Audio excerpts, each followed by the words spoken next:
Toda sexta-feira, o advogado tributarista, especialista em agronegócio, Eduardo Berbeger, conectado aqui com a gente. Eduardo, muito obrigado pela participação em mais uma sexta-feira e seja bem-vindo novamente ao Dia a Dia Rural. Bom dia, João. Bom dia, Lucas. Agradeço a oportunidade de participar mais uma vez do Dia a Dia Rural. Eu que agradeço. E hoje está por onde? Conversando com a gente direto de onde? Estou em Praga. Está em Praga. A gente... Depois que nós conversamos, eu estive na Peste, estive na Eslováquia, estive em Viena e agora em Praga. Daqui a pouco fala um pouquinho, então, sobre esse seu... quais foram as suas percepções que você está tendo nessa viagem ainda, né, que não acabou ainda, mas já aproveitando a reportagem que a gente rodou, reforma tributária foi sancionada pelo presidente Lula, né, no discurso, a gente até viu aí na reportagem, ele deixou claro a importância da conquista para o governo federal, no sentido tributário, mas também a questão da conquista ideológica, né, que foi essa reforma tributária para o governo, principalmente depois desse recuo que a gente teve em relação à fiscalização do fisco. O que você analisa para a gente, então, além daquilo que já tem sido conversado aqui sexta-feira após sexta-feira na nossa coluna? Eu fico estarrecido de ver, muitas vezes, a falta de transparência do governo, né? Ok, sancionar a reforma tributária é o que o governo queria. Nós já mostramos aqui que vamos ter aumento de tributos para o agro e para outros segmentos, né? Que a complexidade vai aumentar em vez de diminuir, pelo menos até 2033, que é a fase de transição. E eu fico estarrecido, o governo fala em fake news. Fake news é dizer que é uma grande novidade a carne, o leite estarem na cesta básica. Já existe, já não pagam tributos. Em alguns estados pagam 7%. Então, isso é absurdo o governo querer tentar convencer a população que está tendo um ganho. Na verdade, diminuir os produtos da cesta básica. Na verdade, nós vamos ter um aumento em grande parte dos produtos de consumo básico para a população. E mais, o governo só está preocupado em arrecadar fora em 30 anos de discussão da reforma. Isso é uma balela. Nesses últimos 30 anos, eu sei porque eu estou há 33 anos agora, feitos em janeiro na área tributária, nesses últimos 30 anos se discutiram 50 projetos de reforma tributária. Esse o governo fez, pegando como base do deputado Raul e do Bernardo Api, e fez em meses. Na verdade, não houve nem discussão adequada disso. O Congresso Nacional, quando aprovou em primeiro turno a reforma, o Congresso, que eu digo a Câmara dos Deputados, recebeu 3 horas antes de votar um texto de 145 páginas. Quer dizer, não houve discussão, não houve com o objetivo de arrecadar, e o governo é agora como se fosse uma grande novidade. Óbvio que o Brasil precisa de reforma tributária, o nosso sistema é caótico, agora esta vai piorar, eles conseguiram piorar o que já era ruim. Quer dizer, então, é o comportamento, né? Os textos importantes continuam sendo votados aqui, na toca de caixa, sem tempo sequer de discutir, até mesmo da gente entender o que vai mudar. Exato, e essa questão do PIX, por exemplo, João, que o governo fala em fake news, isso é também outra balela. Na verdade, se você vai monitorar a transferência acima de R$5.000 do PIX, óbvio, ninguém aqui é contra ou está a fim de proteger criminosos e dinheiro ilegal. Isso tem que tributar mesmo, mas isso tem outras formas. O que ia acontecer? E no vídeo do Nicolas, ele tem razão em muitas coisas. O pequeno empresário que trabalha em PIX ali a mais de R$5.000, mas 70% é material ou são outras coisas, como é que vai fazer? Vai deixar de pagar os seus fornecedores em PIX ou receber em PIX? Mesma coisa a classe média, baixa também. Outra coisa, digamos que um casal use uma conta apenas para pagar suas despesas mensais e a esposa transfere R$5.000 para essa conta, para o marido, quer dizer, vai entrar no monitoramento do PIX. Não é que ia tributar o PIX, a fake news é do governo, mas isso gera tributação de imposto de renda, que é 27,5%, não precisa tributar o PIX. É só monitorar as transferências e considerar a renda, que é o que o governo tem feito em várias questões, em vários casos onde não há renda, o governo considera a renda. Então, o governo poderia considerar essas movimentações como renda, e isso gera tributação de 27,5% de imposto de renda. Isso não é fake news. Fake news é o governo dizer que isso não teria impacto nenhum. Então, concordo. Use o limite do PIX para fiscalizar os deputados, ministro Supremo, ministros, o governo que gasta 50 milhões do cartão e é sigiloso, a Janja e o Lula gastam isso no seu cartão e é sigiloso. Então, quer dizer, toda a população tem que prestar contas, toda a população tem que ser onerada com essa possibilidade de tributação, e os grandes alvos disso, não, eu quero ver se vão pegar algum deputado, como o Petrolão mostrou ali, que tinha deputados com movimentação de dezenas de milhões. Eu quero ver se vão ver a movimentação de PIX de algum deputado. Isso não vão fazer, é só para a população mesmo. E o que foi apontado aí, o governo recua, né? Até o que o presidente destacou nessa reportagem, recua e aponta uma falha, então, de comunicação. No fim das contas, a falha foi da comunicação. Sempre, né? Sempre que afeta a popularidade, né? Porque, na verdade, com essa questão do PIX, o governo acabou mexendo numa parte importante da população, que é a classe média baixa, pequenos empresários, que são uma forte possibilidade de eleitorado para o governo. Então, quando o governo mexeu nisso, aí ele recuou, porque ele viu a revolta. Então, o governo só faz as coisas de forma calculada. Vou ter prejuízo político? Não, a falta de comunicação foi isso. É que, na verdade, nós conseguimos mostrar para a população o verdadeiro objetivo da lei. Essa é a falha de comunicação do governo. Normalmente a coisa passa mascarada, porque a população não faz a associação de que, tributando empresários, você acaba pagando imposto. Tributando o agronegócio, você paga mais caro o alimento. Normalmente a população não faz essa ligação. Agora, quando é o PIX, quando é direto na conta da população, do povo em geral, aí sim, aí fica mais difícil para o governo. Então, agora trazendo aqui a nossa conversa de volta para a reforma tributária. Semana passada, você bem falou, esteve na Hungria, né? A Hungria, até então, o país que tem o maior IVA, até que entre em vigor o do Brasil. O que você sentiu? Qual que é a realidade do país? Claro, a gente tem que levar em consideração que é a Europa, né? Não é Brasil. Mas país pobre, desculpe te interromper, João, antes de você interromper, mas assim, o que nós vemos dos países com grande tributação? A Hungria, principalmente. Um país que viveu sob a sombra da União Soviética, sob o comunismo, foi um país comunista e tem forte intervenção estatal. Então é um país, o seguinte, que paga muito tributo por nada. Não tem um serviço como os outros países que são abaixo da Hungria no IVA alto, Dinamarca, Suécia, são países nórdicos com alto nível de serviços, com uma economia forte, com uma população pequena. Então a população paga o imposto sabendo que vai ter escola, educação, enfim, segurança. Na Hungria não, a Hungria é um país pobre. Dos padrões europeus, obviamente, mas mesmo comparando com o Brasil, a economia da Hungria é fraca. Então, a Hungria é um país pobre, paga muito imposto e a população conformada com a presença estatal. Eu vi isso na Eslováquia. A Eslováquia, por exemplo, um país muito pequeno, 5 milhões de habitantes, uma economia fraca, o IVA aumentou de 20% para 23% agora em janeiro. Um país que tem pouco serviço, pra você ter uma ideia. Eu tive uma pequena alteração de pressão arterial, tive que ir no hospital para dar uma olhada como que estava. Isso com seguro viagem. Eu fiquei 3 horas no hospital, em Bratislava, e desisti, voltei e tomei uma medicação e desisti de me consultar. Então, quer dizer, serviço péssimo, também com forte influência estatal, assim como a gente tem aqui na República Tcheca, em Praga, um país que viveu sobre a sombra do comunismo também, 21% de IVA. E olha, detalhe, todos eles consideram a carga alta. Eu estou falando em 20, 21, 23, muito menos do que o nosso. E ainda assim o tributo é altíssimo. Também a República Tcheca é um país, comparando com as economias da Europa, uma economia pequena, uma economia pobre, e a Áustria, uma exceção, um país melhor, né? Melhor que os padrões deles, né? Com um IVA de 20%, com serviços melhores.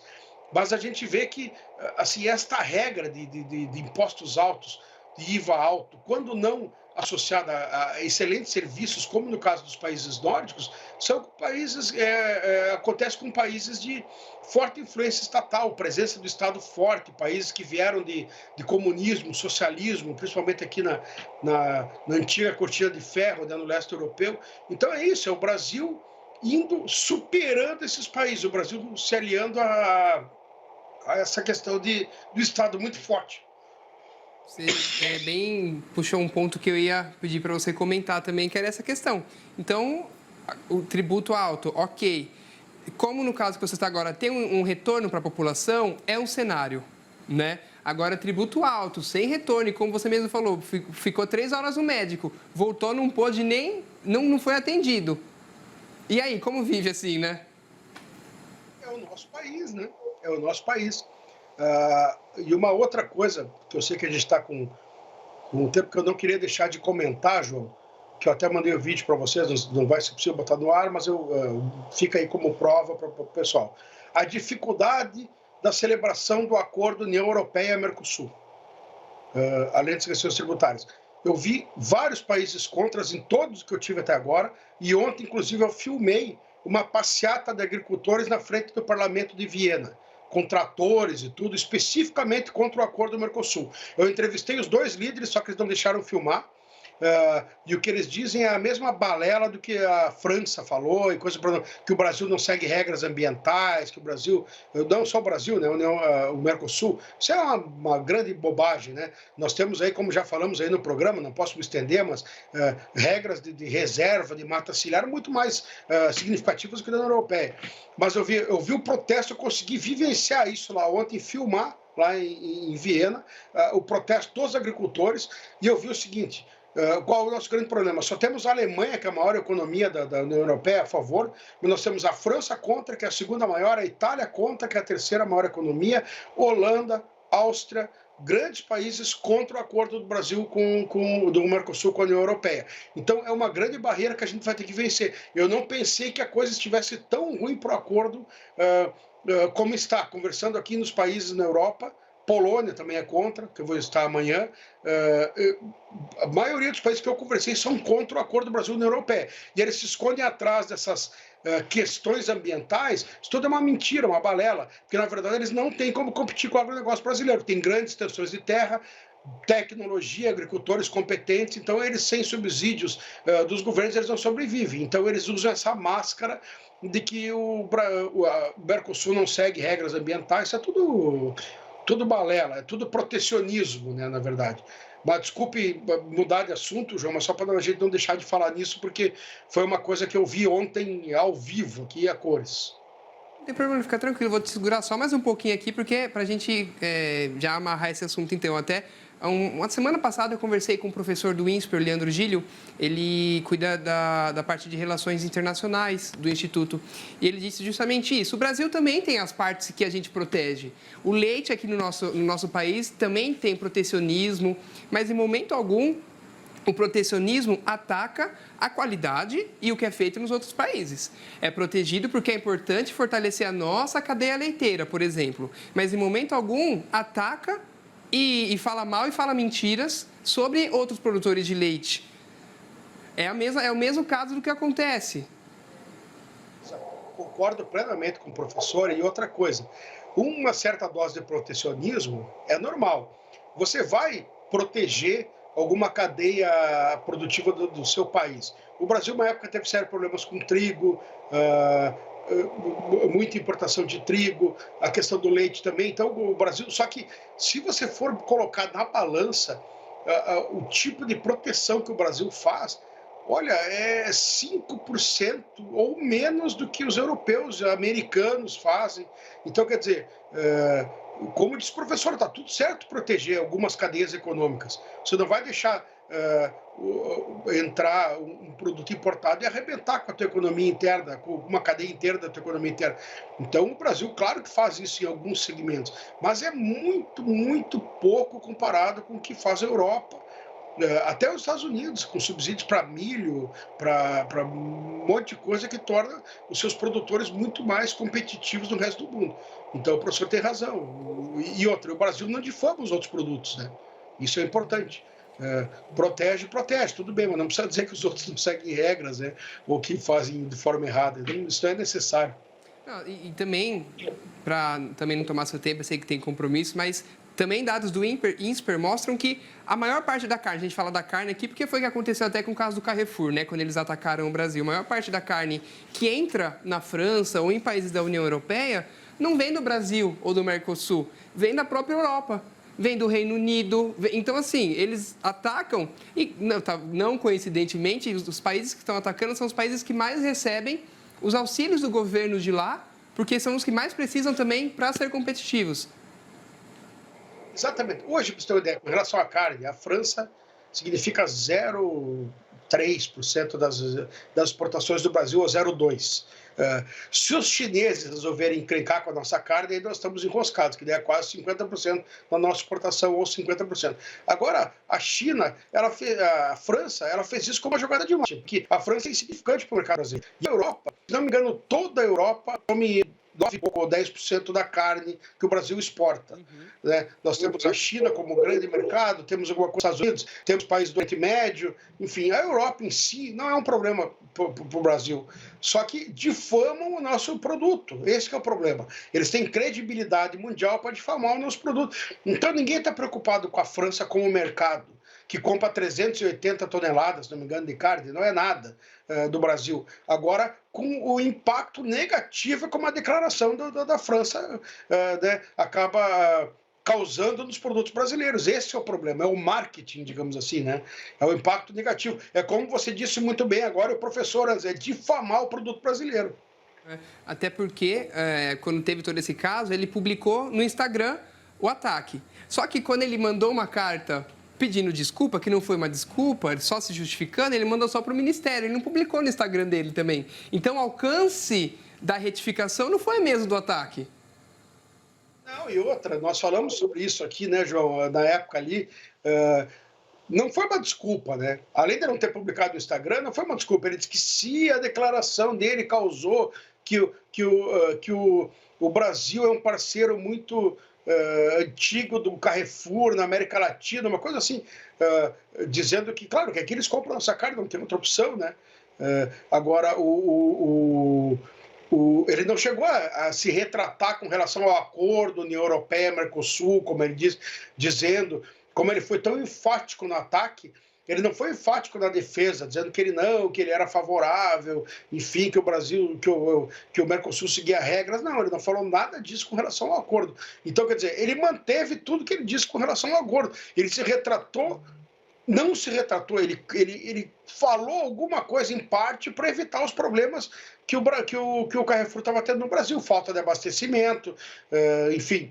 E ele viu que a coisa ia ficar muito ruim aqui, então ele acabou fazendo uma mini retratação interna, digamos assim, né, através de uma carta, sem na verdade, se retratar. Foi ridícula a posição do presidente do Carrefour. Foi ridícula e em poucas coisas eu concordo com o presidente da Câmara Federal, o Arthur Lira. Em pouquíssimas coisas. Agora, ele disse que a retratação não servia, que foi muito fraca, ele foi um dos que bateu nisso. E nisso ele tem toda a razão. Agora, última coisa, prometo, para já encerrando aqui,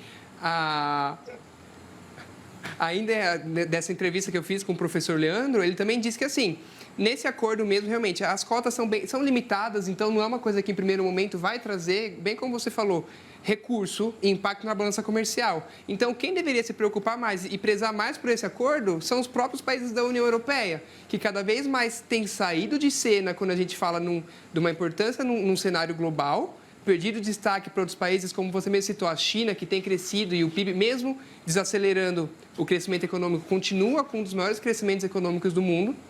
Então, que os países da própria Europa deveriam dar muito mais valor do que eles estão dando para o acordo. Tanto que a presidente da Comissão Europeia veio aqui no Mercosul para assinar, porque é tão importante para eles quanto para o Brasil. Sim, veja bem, João, a economia da Europa é uma economia envelhecida. Nós vemos isso aqui. É uma economia que vive do passado, tem uma população que demanda uma série de benefícios, e é uma economia que não é pujante, não é um parceiro comercial de longo prazo para o Brasil. Tanto que ela está sendo atropelada, tirando a Alemanha, que é uma das economias que continua. A Alemanha tem muita indústria, tem muita. Então, é uma economia que está que puxa, digamos assim, a União Europeia, a França mais ou menos, né? Mas não é um parceiro. Você tem toda a razão que você disse, que nós estamos substituindo. A China é o maior parceiro do Brasil, depois Estados Unidos. São economias dinâmicas, pujantes. As economias da União Europeia estão envelhecidas. Você vê que não tem aquela pujança, não tem aquele crescimento, não tem aquela perspectiva de novos negócios. É mais ou menos o que está aqui, pronto, daqui para baixo, talvez até. Não vejo a União Europeia como assim, uma referência, um grande parceiro comercial para o Brasil. Por isso que não me preocupa muito também essas assim, idiosincrasias dos governos da União Europeia. Eu acredito que, como você disse muito bem, é muito mais vantajoso para eles do que para nós esse acordo. Então vai sair, mas acho que vai demorar, pelo que eu vi aqui. E há duros debates, né? Duras vigilâncias por parte, principalmente, dos produtores e das associações que defendem o agronegócio brasileiro. Eduardo, muito obrigado mais uma vez pela sua participação, viu? Obrigado por compartilhar o conhecimento com a gente, pela gentileza de toda semana. Eu agradeço mais uma vez, sempre pela parceria, pelo espaço. Estou sempre à disposição. Um grande abraço, um ótimo final de semana para você, para os nossos telespectadores. Sexta-feira que vem voltamos de algum outro lugar aqui da Europa para conversar. Sexta-feira que vem, então. Até mais.